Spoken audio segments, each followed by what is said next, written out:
So a few days ago, I was contacted by somebody from the band Los Twangheads telling us about their new release and asking us to help share their music, spread the word, and that's what we're doing this week by playing the song Amazonicas from the album Stone Guardians from the Red Planet from the band Los Twangheads.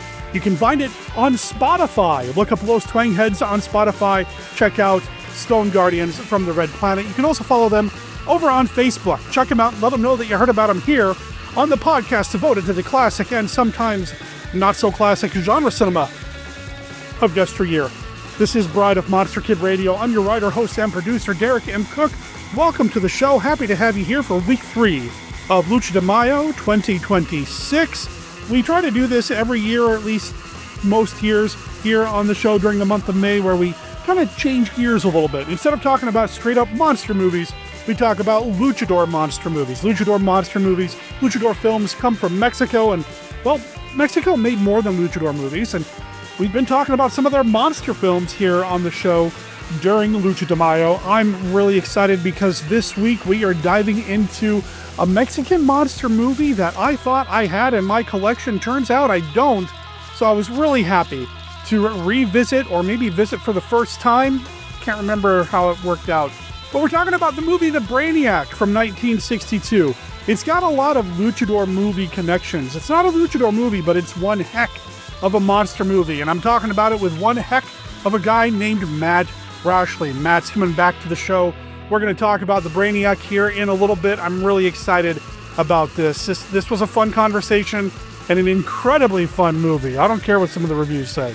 This was a really good time. About the movie. I don't know who's reviewed the podcast lately, but you know what I mean. Anyway, that's coming up here in a little bit. But first, it is Mark Matsky's Beta Capsule Review. What is the Beta Capsule Review?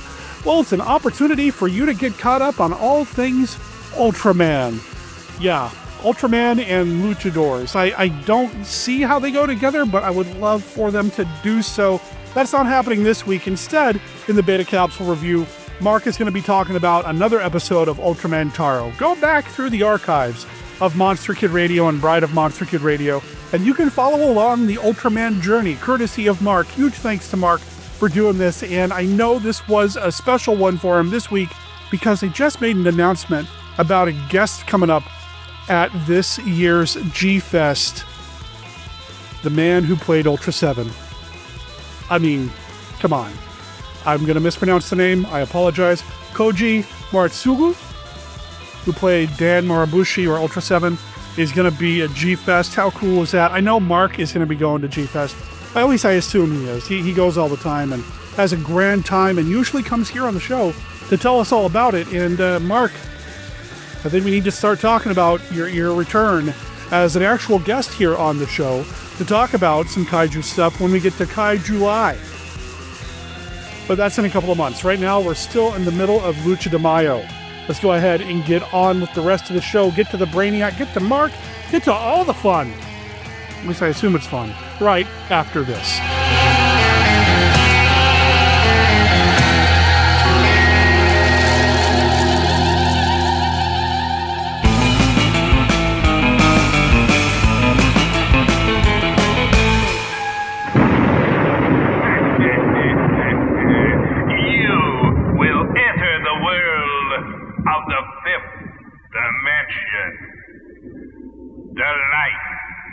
The sound, the horror, you will feel it around you. You will see the vampire as though he were attacking you. You will see the curse of the doll people as though they were about to kill you. Live monsters around you and ghouls. Bring your playthings. Have a cocktail from the vampire's bloodbank. Creature with the Atom Brain. a motion picture chock full of thrills based on scientific facts described in leading national magazines. You'll be hypnotized. You'll be terrorized. You'll be paralyzed. See a dead man come from beyond the grave. See Columbia Pictures' startling Creature with the Atom Brain. Live from the Land of Light in Nebula M78, home of the mighty Ultra Heroes, it's Bride of Monster Kid Radio's Beta Capsule Review.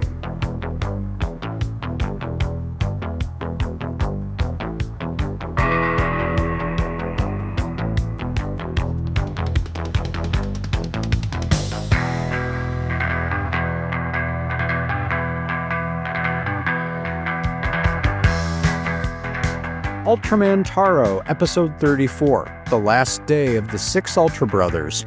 Original air date November 23, 1973. Taro's defeat of Alien Temperor has Kotaro feeling very confident. So confident, in fact, that he tells the Ultra Brothers they can go home. They try to reinforce the importance of teamwork, but Kotaro is convinced he and Taro can defend the Earth themselves. Temperor reappears looking for the Ultra Brothers, who have once again co-opted the bodies of the ZAT crew. Desperate to make them show themselves, Temperor possesses the body of Sori Shiratori and traps Kotaro, torturing the youngster until the Ultra Brothers show up in ZAT disguise. Finally, abandoning the ruse, the brothers engage in battle against the powerful Temperor, but they will only win if everyone chooses to work together. It's still a thrill to see the original Ultraman actors reprising their roles in Episode 34, a reminder of their strengths and charisma as individual series stars. Unfortunately, the convoluted script has them jumping bodies with not only ZAT, but also a men's volleyball team. And the climactic battle likewise seems truncated, although there are some genuinely entertaining moments. It's also a bit odd that this two-episode arc focuses on apparent character flaws in Taro, who alternates between helplessness and bravado, when up till now, he's been a relatively solid and selfless hero. Nevertheless, the last day of the Six Ultra Brothers helps cement the shared universe approach that will typify future series and feature films, such as 2006's Ultraman Mebius and the Ultra Brothers, which borrows heavily from these two episodes of Ultraman Taro. For Bride of Monster Kid Radio's Beta Capsule Review, this is Mark Matsky reporting.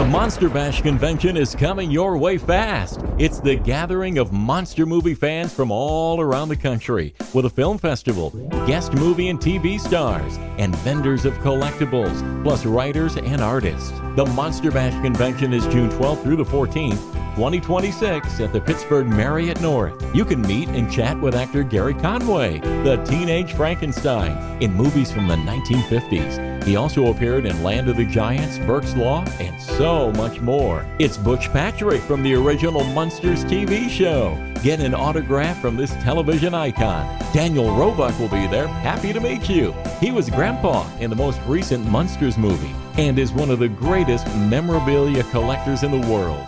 Plus a director, writer, and producer of fantastic family films. Director and writer Jack Hill will appear. He was the last person to direct Boris Karloff in films, known for writing and directing the cult movie classic Spider Baby. Actress Beverly Washburn, a fan favorite, will appear at Monster Bash. She starred in Spider Baby, Disney's Old Yeller, Boris Karloff's Thriller TV show, Star Trek, and many more. Producer Bill Diamond will have a massive Muppet display as he worked on many Jim Henson projects and has original Muppets to showcase in an immersive setup. Plus, he's the man behind the documentary series on artist Basil Gogos, a famous Monsters magazine. And it doesn't stop there. Marriott McKnight, a former Miss America, will be at Monster Bash, along with Ohio TV legendary horror host Son of Ghoul, and low-budget monster movie maker David the Rock Nelson will perform a live magic show on stage. Film Fest, movie and TV stars, wall-to-wall collectible vendors. It's Monster Bash, June 12th through the 14th, 2026 at the Pittsburgh Marriott North. Go to the website to see so much more. monsterbash.us. That's monsterbash.us. It's where monster fans converge for this super expo of entertainment.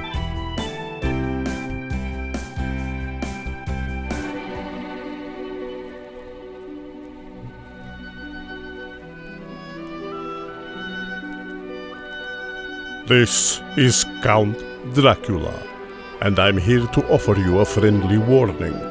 Derek and his guests often get excited, and occasionally this results in revealing key plot points of the movies they're discussing.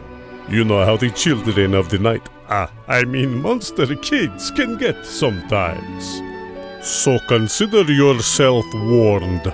And don't come begging to me to kill them for their transgressions afterward.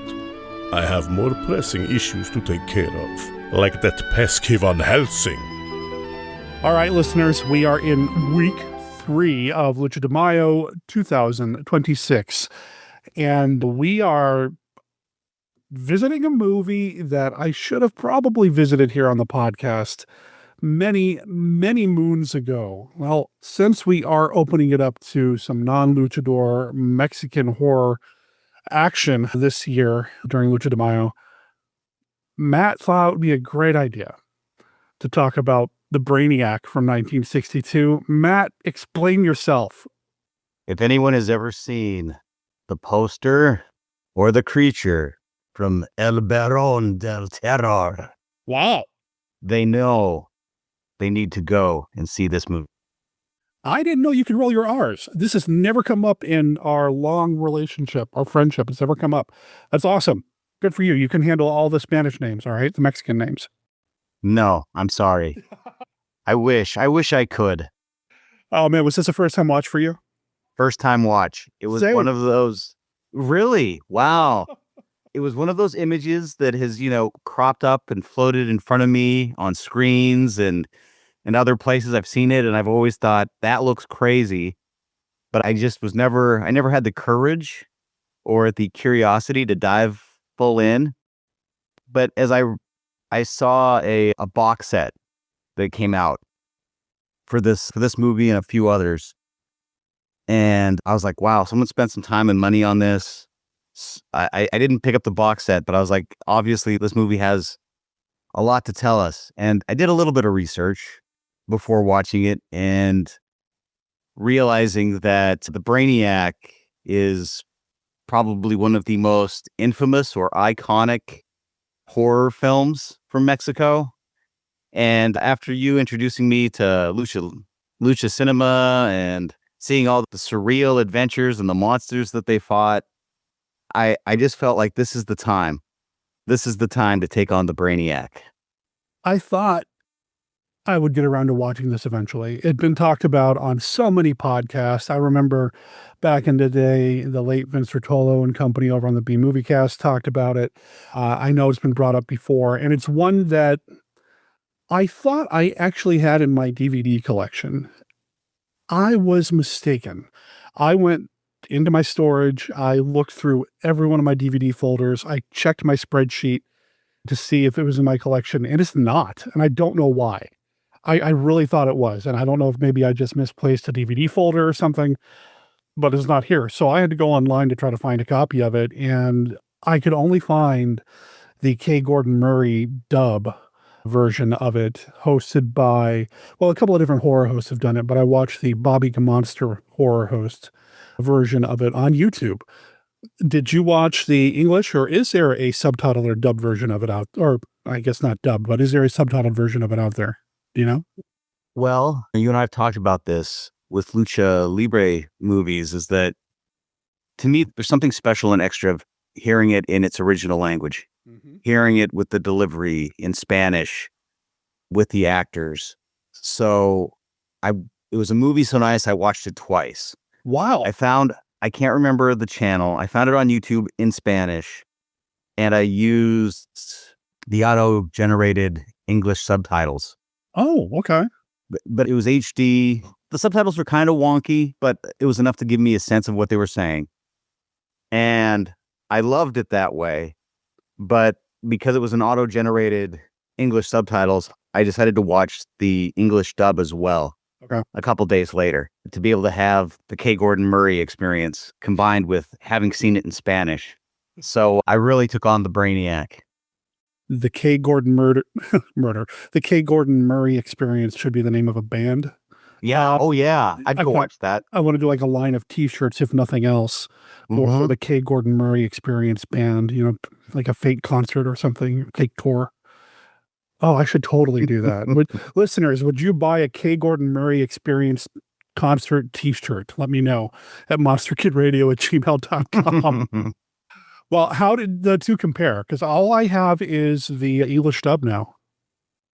The original Spanish is a little, I'd say it feels more authentic and a little less crazy. Okay. There's something about the dub, some of the voice casting in that feel like you're getting a lot of those classic radio voices in there as the Inquisition. Yes, I'm hawking RC Cola, but now I'm leading the Inquisition. So that was a little goofy. And you know how some of the writing in the dubs are a little funny to kind of match the mouth movements. So yeah. The English dub is a little sillier, I guess. For the record, I do prefer subtitles over dubs, subs over dubs all day. In fact, the Twitch stream right now, and I'll leave it running past this episode, I've got 4 Luchador movies playing on a loop over there at twitch.tv/monsterkidradio, and I specifically chose ones that were subtitled versus dubbed, just because it's, I feel like it's more authentic. Like you were saying, it feels a little bit more grounded in an authenticity. It doesn't add that extra layer of camp or cheese that, let's be honest, a movie like this is going to be a little cheesy, but I do prefer the subtitle experience. I wouldn't mind getting my hands on the DVD of this. Like I said, I thought I owned it. And for all I know, maybe I do, and I just didn't grab all the DVD folders when I was looking for it. And the box set that came out a couple years ago is called Mexico Macabre, put out by Alameda Film Vault, which is also in association with Powerhouse Studios. Oh, okay. It's a 4-movie set. It has the Brainiac, Black Pit of Dr. M, oh, okay, The Witch's Mirror. Oh, that one's good. And The Curse of the Crying Woman, which Austin and I just talked about. Right on. Yeah, and it's supposed to have a really good liner notes of like a 100-page booklet with essays about Mexican genre cinema. And one quote that I picked up online was from the Mexican film historian Jose Luis Ortega Torres. This is what he said of El Barón del Terror. Quote, "It is with this grotesque monster that Mexican cinema finds its greatest 100% native horror icon. He's not a vampire or a lycanthrope, not a witch, mummy, ghost, or alien, much less an infected or resurrected zombie. He is, plain and simple, Baron Vitilis de Estera." And I was like, Jose really knows how to sum up this movie. That's incredibly cool. I got to get my hands on this set. Yeah, Powerhouse and Indicator do a great job. I own a handful of their releases, so I will have to add that to the old wish list. And if it's available on Amazon, I'll make sure there's an Amazon affiliate link for you, dear listener, to pick up your own copy as well. It looks like Keith J. Rainville was involved in at least one of the commentary tracks, and he was actually on the show many, many moons ago in episode 185 of Monster Kid Radio. And I think that might have even been one of the first or second years we did Lucha de Mayo.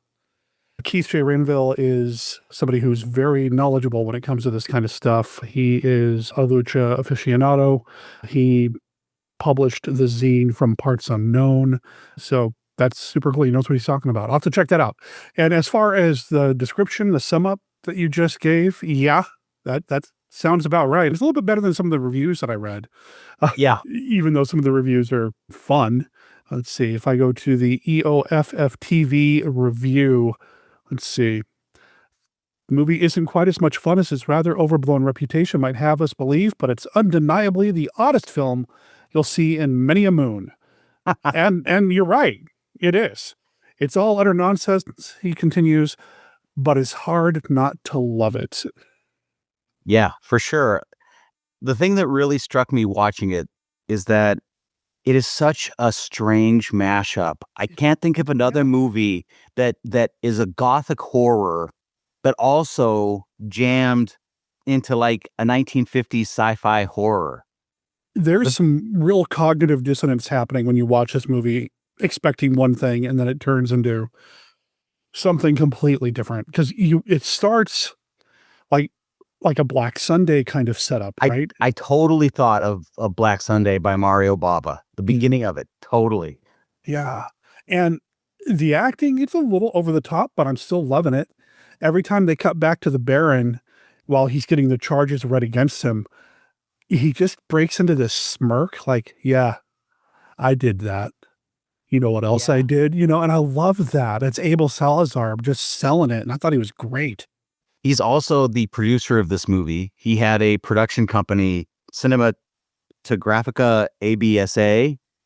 He produced like 17 or 18 movies. And this is one of his. But yeah, he's marvelous. Like the fact that when he's being accused of necromancy and seducing wives and young beauties, he grins proudly, like from ear to ear. And his eyes, like they just, light up and sparkle. Like he kind of reminded me of, and the whole movie in a way reminded me of like classic Universal horror movies in a lot of ways. A lot of the ways that it's lit and it's set. I was reading that Salazar, on the business side of things, totally saw Universal being a moneymaker, like doing horror. And that was something that he definitely wanted to capitalize on. I see that he was in The Vampire in 1957, which I need to see. I guess it's a real pillar of Mexican horror films. And he sort of played a Van Helsing character in that, Dr. Enrique. But yeah, he's marvelous in this. Everybody involved in this picture were like multi-talented. I feel like a lot of the actors, the writer, the director, cinematographer, like they've all been directors, they've all been writers, they've all been actors. Like they did it all. It's like a jack of all trades. That's something that I kind of started realizing or accepting when we started Lucha de Mayo, when we did Curse of the Crying Woman, which Abel Salazar is in.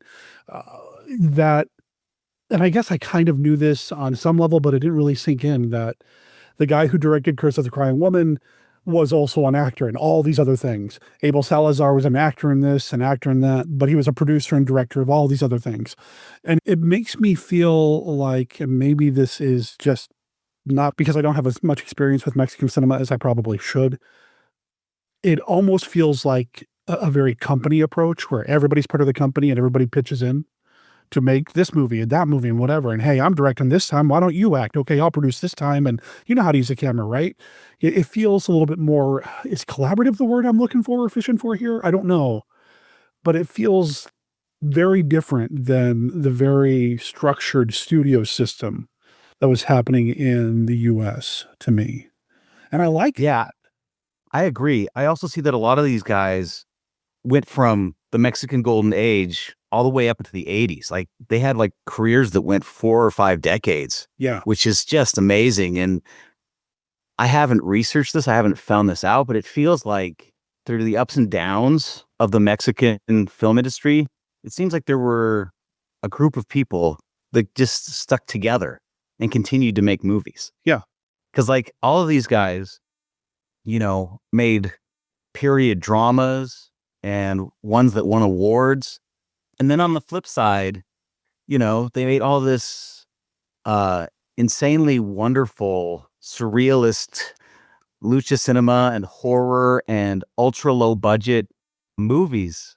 It's like they really had a wide, broad career doing all of the jobs. It's really interesting. I need to learn more about it. I'd like to explore it a little bit more. And yeah, even if you look up Abel Salazar, his promo pic on his Internet Movie Database picture or listing, it looks like something out of the Universal 1930s, 1940s publicity department. It's this striking leading man type pose, but he made the Brainiac, Yeah. It's so weird. The movie starts with this, and that's something that goes through the whole film. The movie starts with this Black Sunday-esque kind of opening. I'm not saying it ripped off Black Sunday or vice versa or whatever. Just that's the kind of vibe I'm getting. Or City of the Dead or Horror Hotel, where you've got this witch or necromancer being accused and then tortured. And then as he's dying, he curses the descendants of those who have put him to death. And then there's a comet and there's a space thing that has to do with necromancy, but not really. And it's just a weird mix, but I love it. It's such a weird, delicious mix of stuff that I love.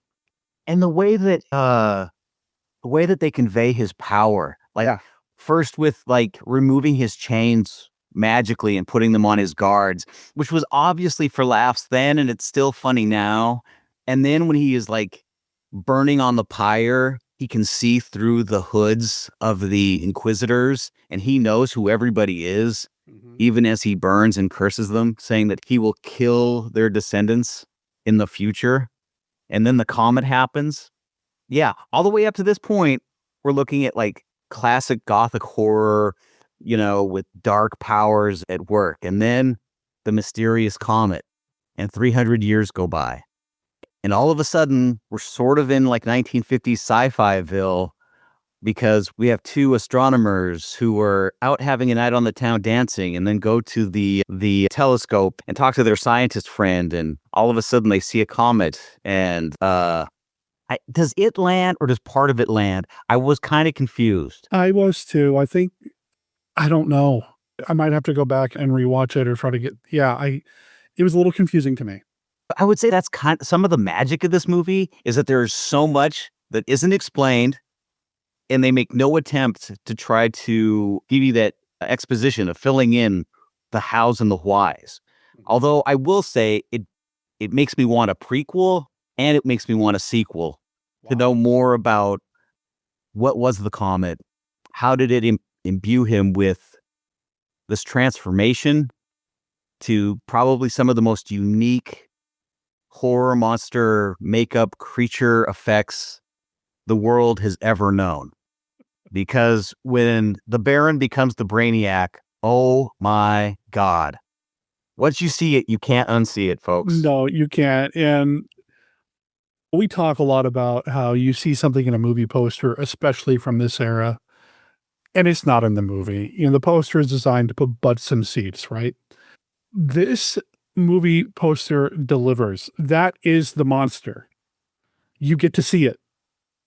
And it's great. In all its pulsating glory. Oh, so good. On the one hand, you're like, oh, that's obviously, a rubber mask or whatever.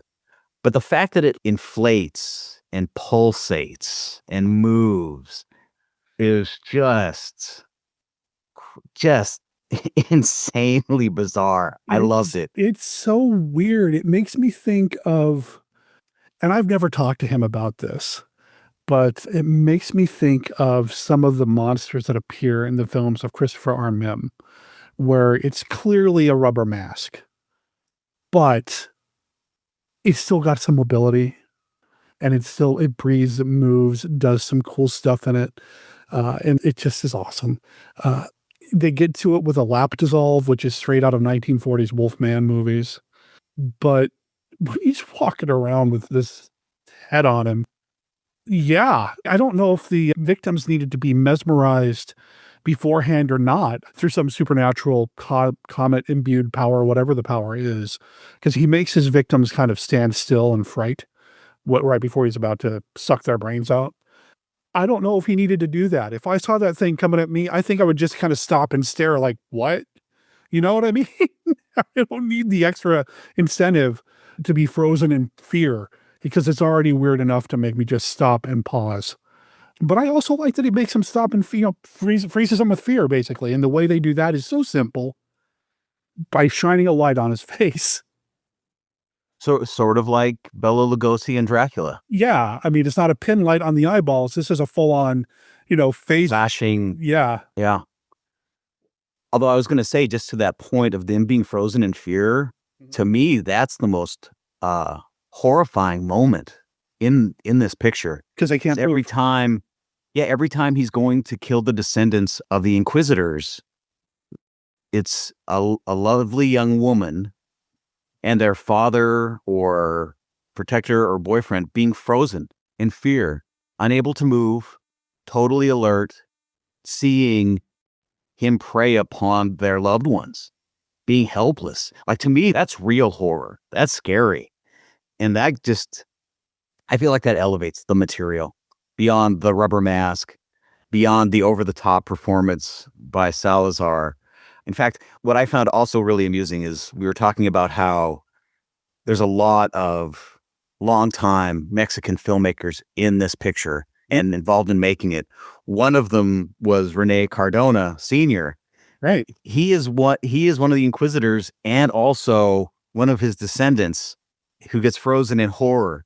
And that's a name probably a lot of folks already know. He made lots and lots of movies and a lot of lucha cinema too. Like, Yep. He has over 126 acting credits on IMDb, directed over 148 films, wrote 58, produced 9, all kinds of stuff. No, we've talked about him on the show before. We've talked about his work on the show. Everything from Santa Claus to Santo and the Vengeance of the Mummy. He's all over the place. He's done quite a bit. So he's definitely a regular name that you're going to recognize. And if you ever do get into those vampire films, I'm going to apologize for the mispronunciation that's about to happen.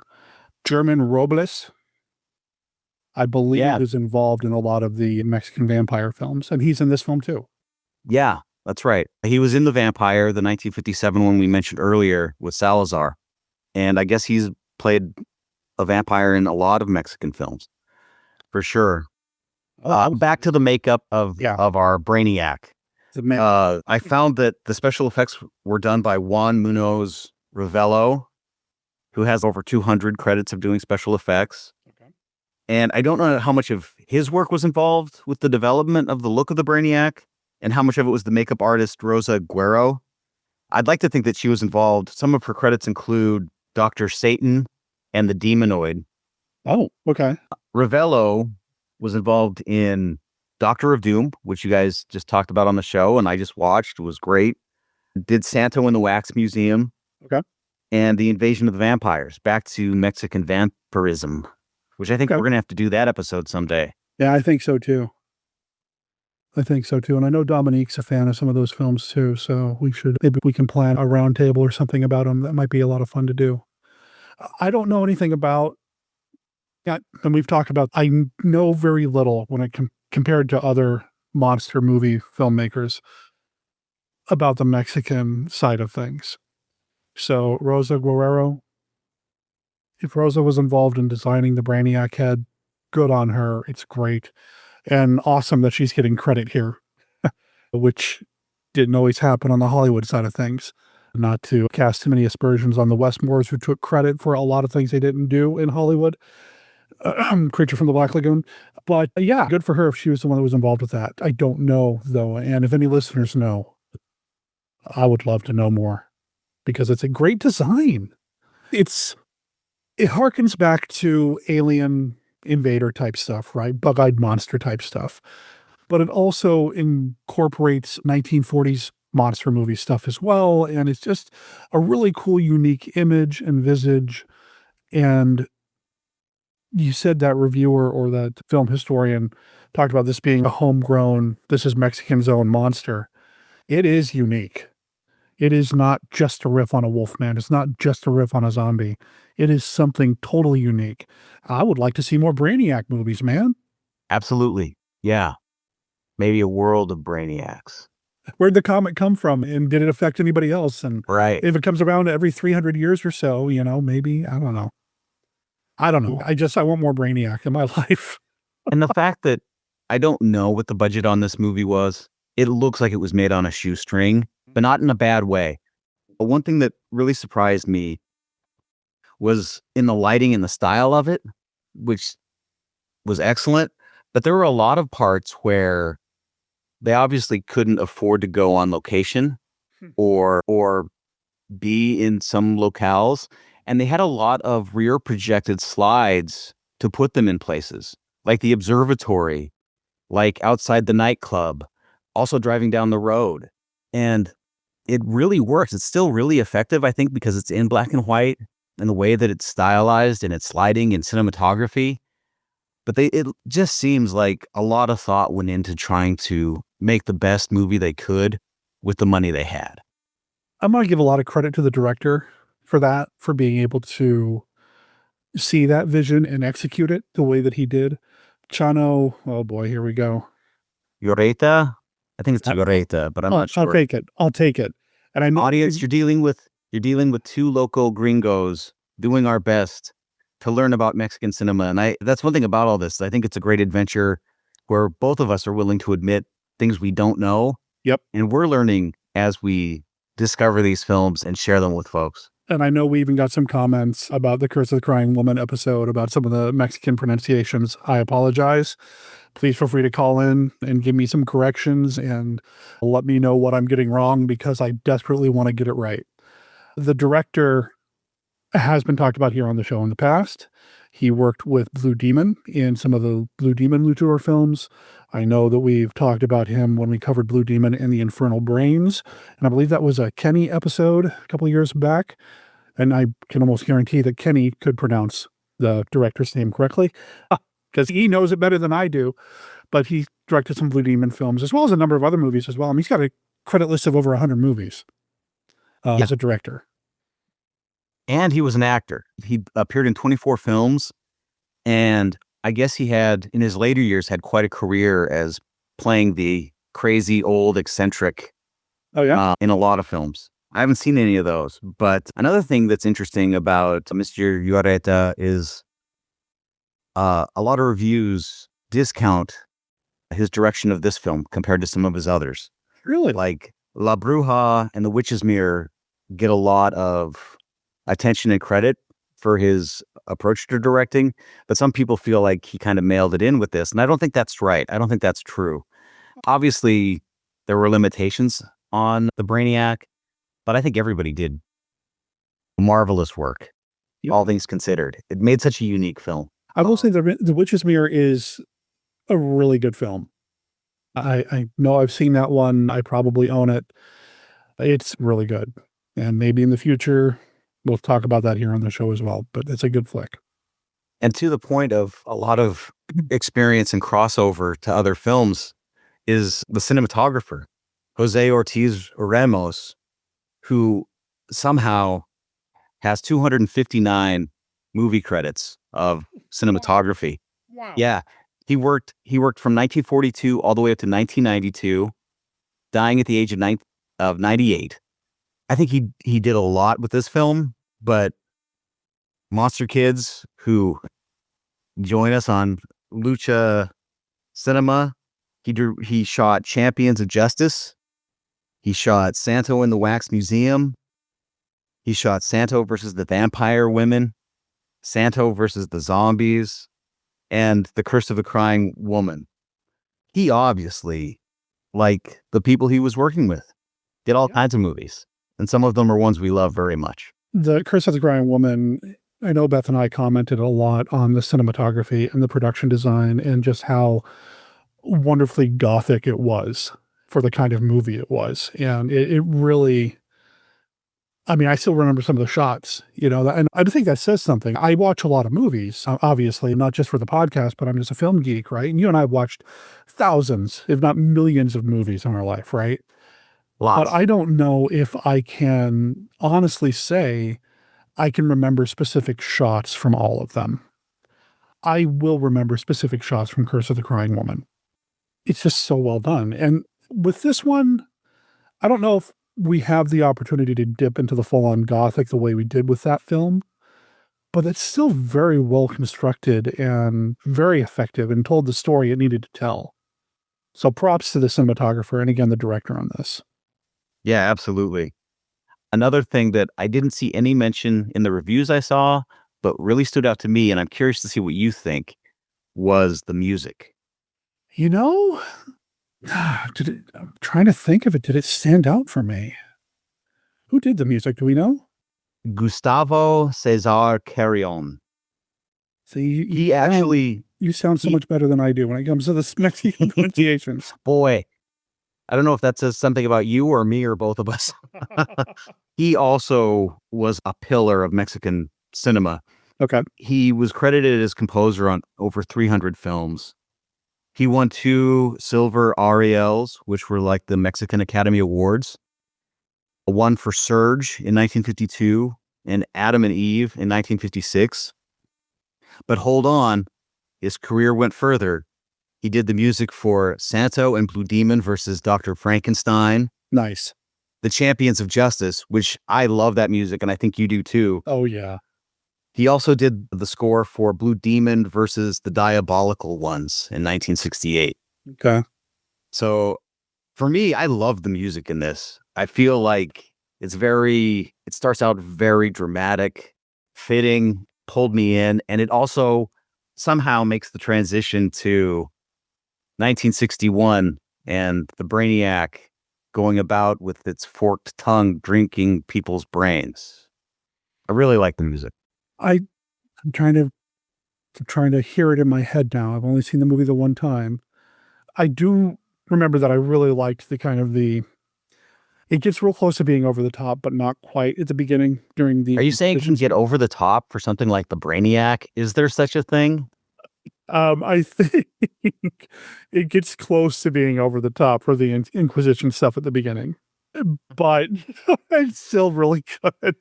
Whatever. I'm sure we've talked about his music here in the past. I know that even some YouTube channels have isolated music from like his version of he did the Vampire, isolated the music from the Vampire and put it on YouTube. And I know I've listened to that before. So I'm sure I liked the music, but I'm trying to, man, it's so weird for me to not go gaga over music, isn't it? This is You're weird. gonna have to go back. I've had part of my brain sucked out. Maybe that's what's happened. I've been attacked by the Brainiac. Now, I have to ask, because in the dub version, and I'm sure there's a little bit of cutting here and there by K. Gordon Murray and company, when their brains are getting sucked out, it's not a very prolonged procedure. He basically just flips his obviously rubber tongue on the back of their head, and then they collapse, and that's it. Yeah. In the Spanish language, is it more drawn out at all? It didn't seem like it was more drawn out to me. No. I kind of wish it was a little bit longer. Yeah. I wouldn't have minded a sound effect added there. Just for my own taste. What would that be? Some kind of slurping. Yeah. Some kind of like, I'm thinking like end of a milkshake through a straw, you know? I don't know. That's what came to my twisted imagination. Fair enough. Yeah. I also found it so delightfully disturbing how the Baron, before his attacks or when he was getting a little peckish, had a bowl of brains on standby just to keep his blood sugar balanced and to keep his energy up for when he had to transform and do his thing. And it's treated as this deliberate, solemn kind of approach to, I'm just going to go make myself a drink now. And, it doesn't say that out loud, but that's kind of the vibe. And he opens up the cabinet and he opens up the urn and he's got his little drinking champagne glass or whatever, not champagne glass, but the little wine goblet. glass, the little goblet. Yeah. That's the word. And it just helps himself to a little brain refreshment. And then, yeah. It also seems like he's much more of a connoisseur when he's in that wine tasting mode, because I feel like he takes 3 or 4 times as long serving up his little scoop of brain into the goblet. He really takes it and rolls it around on the palate. Whereas when he's in the attack mode, it's like he's got the munchies and he's got to get all the brain out now. Like a NASCAR pit crew, it was just right in there. Yeah. Oh, and here we are having a grand time kind of goofing on this a little bit, but we loved it. Oh, loved it. Despite the fact that the movie starts with this kind of solemn Black Sunday kind of opening. This movie's got everything, right? It's Oh, fantastic. Wow. And plus it has two detectives in it. Two detectives who are bumbling idiots until the end when they come in with giant friggin' flamethrowers. And one little discovery I made, yeah. and it didn't happen until near the end of doing some research before we had our conversation, is that the co-writer of this and the story is by Federico Curio, who I think we've talked about before. He's also one of these directors / actors / writers. He directed over 70 films, acted in over 60 films. He directed the first 2 Champions of Justice movies, which means I love Federico on that alone. He also did The Mummies of Guanajuato, which is incredible, an incredible picture that I can't wait to see again. He did 12 Luchador pictures and other horror films. He is the detective with glasses who also gets to use a flamethrower in the movie he co-wrote. Hey, if you What a can't fantasy. if you can't write yourself into a film in which you get to set something else on fire with a flamethrower, why even become a film writer or filmmaker? Like, Right? what's the point? Exactly. Oh, I isn't the other detective the German Robles guy that I mentioned earlier? No. German Robles was one of the Inquisitors. That's right. No, he was an Inquisitor. Yeah. Who also gets frozen in torment as the Brainiac feeds on the brain That's right. of one of the lovely actresses in this film. That's right. I do love, too, there's that bit where the Baron's having a gathering and people are being announced as they come in. And when he looks at them, he can see who they Yeah. are and who they're descended Right. from. And that, especially when it comes to the men, the transition from who they are now to who they were when he was being executed is handled incredibly well. It could have been a simple lap dissolve, like it is from a woman to a man, that she descended from. But the men transitions or the men vision is handled tight. It is so smooth. And I really liked that too. These subtle little moments of genius in this wacky movie about a monster that's eating brains because they were a necromancer 300 years ago, which is a weird sentence to say. I feel like that is one area where this is like a Santo movie, where, and we've talked about this before, where in Mexican cinema, it seems like they had no problem going wherever they wanted. Yeah. The story, with what elements they wanted to bring into it. Like, I feel like in a lot of ways, like especially like in the US, in the Hollywood system, it's like everything sticks to a genre. And you might get a little bit of a mashup of a comedy and an action film, but generally speaking, you stick to one or two things and you stick to a genre. But in Mexican cinema, especially of this time period in the 50s and 60s, it seems like they tried to give a little bit of everything for everybody in there, something to please everybody, to get everybody in the seats. Yeah. And like with these movies, like, I don't know if they're brave or adventurous, but man, you get so many eccentric, weird combinations that makes for a viewing experience unlike anything else. Yeah. And that's one of the areas where I really love these movies, and I look forward to watching more of them. Especially when you get into like the earlier era of like the 50s and such.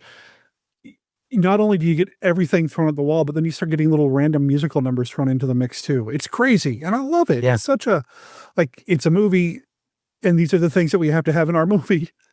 And nobody bats an eye. It's like, oh, okay, we need that. Cool. All right, we're going to do this. Awesome. And we need a singing cowboy and a little person and a monster suit and a couple of luchadors. Cool, let's do that. Nobody bats an eye. They're like, yeah, let's just do it. And there's no hesitation. And it's all done with this weird kind of sincerity, earnest approach. And it just makes for such an enjoyable watching experience even now. This movie is how old?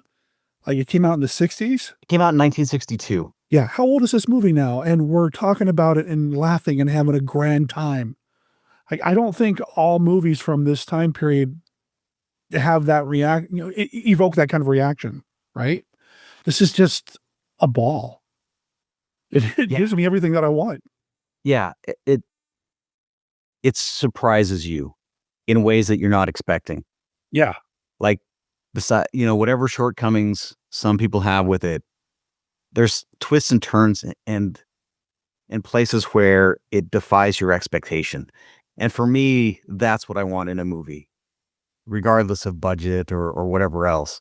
And this movie delivers that. And I think it's only like an hour and 17 minutes. I think the dub version might be like $1.15.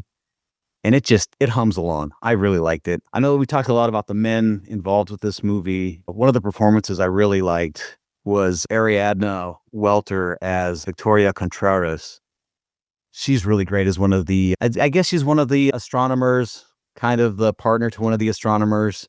And she's the one that really appeals to the Baron. I can't remember quite the line at the end where he's talking about how he'd love to keep her, but the monster in him won't allow it, and he'll have to consume her because she's a descendant of one of the people that put him to the stake. And she gives I feel like a really nuanced performance and has a broad range of emotion. And she's also lovely. And I just wanted to call her out because I think that she did a good job with this picture. She did a bunch of Mexican films.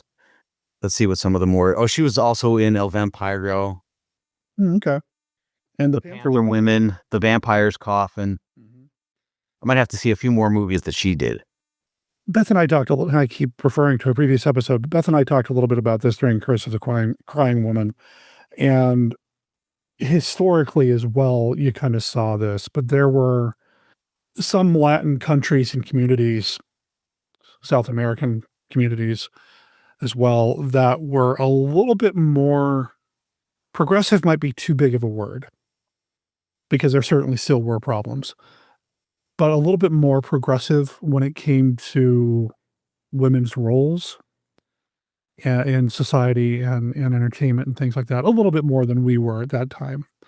And I got that vibe from this too. It would have been easy to just write off all the women in this as victim or assistant. And there are some of them that are just that in this film, sure. But there are a few that stand out. Ariadne. I'm so sorry, folks. I really need to just take a Spanish course to learn how to at least pronounce the consonants right. But there are a few in this film that do stand out for me as being more than just, hey, we need a woman here to be the assistant or somebody to make coffee or to be the damsel in distress. And I did appreciate about this movie, there was wasn't one of the Inquisitors a woman as well? I don't think so. I think No, maybe I'm they're thinking something descendants. else. They have The descendant was. That's right. One of the descendants was. Yeah. Yeah, you're right, because then it turns into a man when he looks at her. Yeah. Mm-hmm. Yeah. And I thought she was was kind of surprising the first time I saw it. It's like, what is happening? Oh, wait a minute. Yeah. Right. Well, at least the man had long hair like the woman did. I don't know. Yeah, there was Susanna Cora and Rosanna Bellini, who were both in this picture as well. Yeah. Is the movie campy and cheap and sometimes tacky as the summary of this film would have you believe? The summary on so many websites would have you believe? Sure. But it's so much more than that. To just write it off as just kind of a nonsense film, I think is a mistake. It's a unique monster. It throws everything at the wall and everything sticks. And the cops have flamethrowers at the end. Come on. You can't tell me that if Matt and I had access to flamethrowers during our film school days, that we wouldn't have made 1,000 movies, okay, maybe one or two before we got in trouble, movies featuring us using flamethrowers. Come on. No? Absolutely. Before we probably burned down a dorm. Yeah, probably. Well, we would have tried to shoot it at like 3:00 in the morning when everybody was asleep and say, Of course. we used to, yeah, like we did, yeah. There's a whole thing about fireworks in a service elevator shaft. I remember that distinctly. Oh, the resident advisors were not happy with us that day. Was that before or after I stained the men's bathroom with fake blood? I can't remember. Oh. Same time period, but I can't remember which came first. Yeah, the janitor was very confused. It was many moons ago. It was. My goodness. I wish I would have known about Mexican horror films and lucha cinema back then. Holy cow. What an influence it would have been. Oh, it would have been nuts. It would have been crazy. Yeah. Would have made all kinds of craziness. Did I know about luchadors back then? I didn't even start following wrestling until after I dropped out of film school. So, no, probably not. I certainly hope that all the film students of today, with all the tools that they have, find these movies and are inspired by them. Because, man, this is this is great stuff that you could really have fun with and expanding on. Yeah, agreed. Listeners, Monster Kids, Lucha Kids, see the Brainiac. I know it's not a luchador movie, but it's got all the connective tissue to all the luchador monster movies that we love. It would fit in just fine in a film festival of luchador monster movies. I'd see it as a double feature with some Santo or Blue Demon films. I'd watch it with Champions of Justice, which is just a brilliant film. And yeah, it's just so good. And I haven't said this on the show in a long time. If I could have an action figure of this monster on my desk, I would. Somebody needs to make a Brainiac action figure. He's on t-shirts. He should be an action figure. Is he on t-shirts? Okay. I'm checking now to make sure. I feel like everything's on a t-shirt now, but yeah, I feel like the Brainiac's iconic enough that he's made his appearance on apparel. The only Brainiac action figure I'm finding easily is the DC Comics superhero or supervillain character. So yeah, listeners, if anybody's got any connections or knows how to make action figures, I mean, oh, wait a minute. Hold on. About, have you looked for I just found terror? Yeah, I just found a vinyl figure, an 8.75-inch vinyl figure.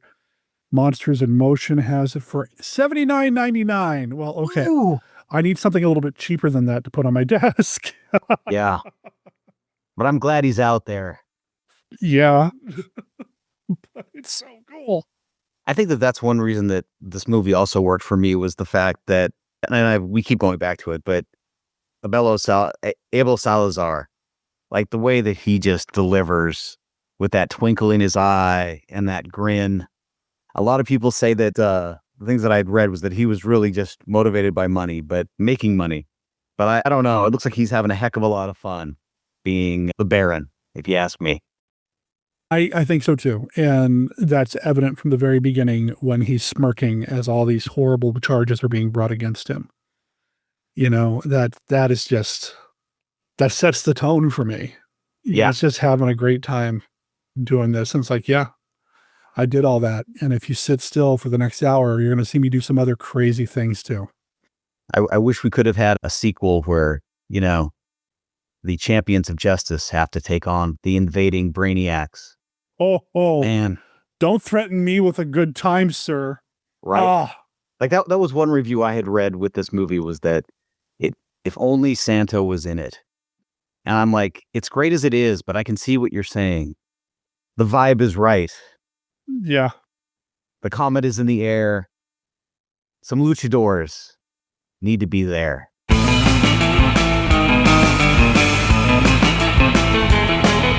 You heard the promo for Monster Bash. I mentioned G-Fest earlier. These are not conventions that I'm going to be able to go to this year. However, there is one that's coming up here soon. Phoenix Fan Fusion. Now, we did kind of talk about it a little bit last year on the show. This year, we're going to talk a lot about it. Phoenix Fan Fusion 2026 is coming up the first weekend of June, and yours truly did get a media pass. So we will be covering Fan Fusion for Team Death, for Bride of Monster Kid Radio, and anything else that I can think of under the Team Death banner. We're going to be running around all 3 days. I say we. It's really just going to be me because Beth is going to be out of town. But I'm going to be there with my recorder, recording as much as I possibly can. Will I get an entire month's worth of content out of it like I have in the past with the Lovecraft Film Festival or Monster Bash? I don't know. But I'm going to get a lot. And I can't wait. If you are going to be at Phoenix Fan Fusion, again, it's the first weekend, Friday, Saturday, and Sunday of June 5th, 6th, and 7th. Let me know. I'd love to meet up. I'd love to put you on the show, and I'd love to just hang out. And you know what? I love hugging people. I'm a hugger. Come get a hug. A certified Brother D hug. Monster hug. Monster Kid hug. You know what? I'm making it weird. What would you expect, though? Seriously, if you're going to be there, I would love to see you there. PhoenixFanFusion.com. Tons of panels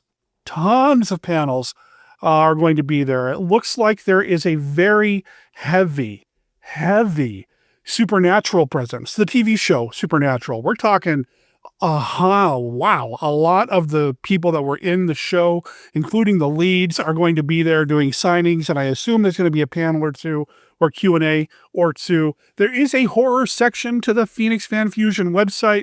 Checking it out now. There's a lot of stuff happening there too. There's going to be some horror authors. There's going to be some paranormal stuff too, if ghost stories and that sort of thing. Float your boat. That's going to be happening as well. Lots of cool stuff, man. I can't wait. And hey, you know what? There's wrestling too. And well, it's Lucha de Mayo. I've probably talked more about wrestling this month on the show, as I do every May on the show, than I normally do. Y'all know I'm a huge fan. Anyway, I'd love to see you there. I will make sure there's a link in the show notes over at monsterkidradio.net. And that is your segue to tell you to check out the website, because there's going to blinks. There's going to be links. You know what? I'm leaving that in. There are going to be links to everything that we've talked about here on the show. So if you are interested in adding that Brainiac movie, that box set that the Brainiac is part of, to your collection, please consider using the Amazon affiliate link over on our website, because we get a teeny tiny percentage of the money that goes towards that. It doesn't cost you anything extra. It just helps us out. In fact, if you're going to buy anything on Amazon, and this is actually very important to us right now because, well, things are kind of tight, please consider using the Amazon affiliate link when you place your orders, because it really helps us out here at Bride of Monster Kid Radio and Team Death. Beth thanks you, and I really, really thank you. You're also going to find contact information over on our website. Check it out, monsterkidradio@gmail.com. And our voicemail line is 360-524-2484. I want you to give us a call. Let us know how you're celebrating Lucha de Mayo. We've gotten one call about Lucha de Mayo. I'd love to add your voice to the mix. Do you have any thoughts about luchador monster movies? Have you watched any this year? Have you any thoughts on luchador or Mexican monster movies at all? I'd love to add you to the mix, because next week, I believe, is there only 4? Yeah. Only one more week here in Lucha de Mayo, and I'd like to add you to the mix to next week's episode. What else is happening on next week's episode? Well, I'm not going to tell you, because the only place I announce that is over on Patreon at patreon.com/monsterkidradio. If you follow us on Patreon, and you can do this for free, you don't have to be a paying patron to get this perk. This is where I announce what's coming up next. So later this week, I'm going to do a social media tour and hit all the social media outlets that we happen to be on and post the show notes. When we do this, hop on over to Patreon, join us over there, because in the show notes there, this is the only place I announce what's coming up on the next episode of the podcast. And, you know, I want you to be in the loop, or in the ring, so to speak. So check us out over there. You know, I mentioned all of our social media: Facebook, X, Blue Sky, Reddit. We're all over the place. We're even on YouTube. If you are a YouTube user, please consider subscribing to the Monster Kid Radio channel over on YouTube. The only thing that we're posting over there right now basically is episodes of the podcast. It's not even a video podcast. It's just audio. However, if you subscribe, that helps us out when it comes to social media metrics, and makes it easier for other places to say, hey, we need Bride of Monster Kid Radio at our event as press. Still haven't heard back from Gathering of the Ghouls. I'm not sure how that's going to work out. But we are trying to expand our presence and do more. We've been here in the American Southwest now for a little while, and I still feel like we're fighting to kind of claim our space in the horror community down here. I'm not saying that up in the Pacific Northwest, up in Portland, I got to go around and say, do you know who I am? And people would say, yeah, you know, it was a lot easier. And I know part of it was traction. We'd been there for quite some time, but we are trying real hard to establish ourselves down here as horror podcasters, as podcasters, period. I mean, genre podcast for sure, but we're trying to get ourselves established down here a lot more. And to do that, we need the numbers online. So please consider liking us on Facebook. Please subscribe to us on YouTube. Please follow us on X and Blue Sky. And don't worry, I'm not going to flood your X feed with a bunch of stuff. In fact, the only thing I ever post on X are announcements about the new episodes. Maybe that's something I need to change. Maybe I need to post more in these spaces to gain a little bit more traction and boost the algorithm, give it a little bit of a monster scare to better make our presence known. I don't know. We'd just love for you to be part of that, so please consider joining, subscribing, liking, linking, sharing, calling, emailing, considering, thinking happy thoughts about Bride of Monster Kid Radio. Bride of Monster Kid Radio is a Team Death production. All original content of Bride of Monster Kid Radio is licensed under a Creative Commons Attribution, Non-Commercial, No Derivatives 4.0 Unported license. You can learn more about Team Death, our other projects like Death Designs, Mail Order Zombie, the Team Death YouTube channel, and more at www.teamdeath.com. Remember, death is spelled D-E-T-H. All previous episodes of this podcast, as well as the original Monster Kid Radio podcast, are available at www.monsterkidradio.net. Please rate and review Bride of Monster Kid Radio wherever you download your favorite podcasts. Amazonicos is copyright 2026. Los Twang Heads, you can find it on Spotify. Check out the album Stone Guardians from the Red Planet. Give the entire album a listen. And then check out Los Twang Heads over on Facebook and let them know that you heard about them here on Bride of Monster Kid Radio. My name's Derek M. Cook. I'll talk to everybody next week. Ciao or adios.